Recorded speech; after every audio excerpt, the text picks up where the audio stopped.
यसरी फ्रिज खोल्ने है। अनि यहाँ के छ त त्यहाँको बाबु के झिकेको अबि चकलेट यसरी काट्दै राख्दै गरेको यस्तो यस्तो जसको घर हुन्छ नि प्याज लसुन अनि यो ब्रोकौली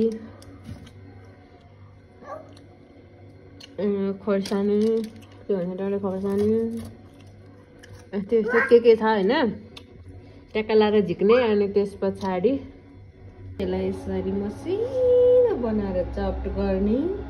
अनि त्यस पछाडि घिउ मनपर्छ भने घिउ हाल्ने, तेल मनपर्छ भने तेल हाल्ने। मेरो छोरोले पनि खाने भएको हुनाले घिउ हाले हल्का।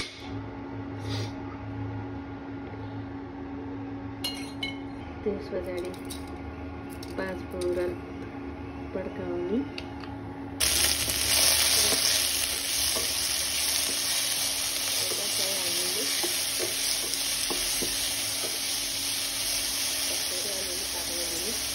अनि नुन बेसार थोरै मसला थोरै नुन बेसार हाल्ने। अनि यसरी कोदोको पिठो हालेर सबै यसरी चलाइदिने।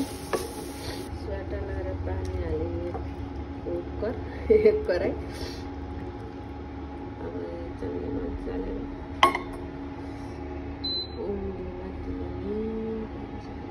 मजाले पाकेपछि कस्तो भएछ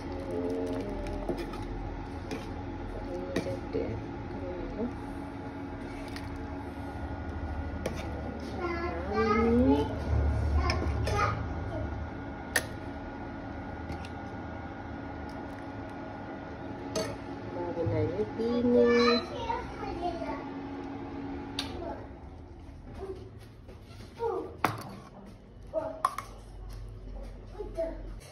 यत्तिको सुप बनाएर खानुभयो भने हप्तामा 1-2 चोटि विकनेस हुँदैन। Good for health. मेरो छोरालाई चाहिँ एकदमै मनपर्छ। म हतार भइसक्यो आफै खान खोज्दैछ।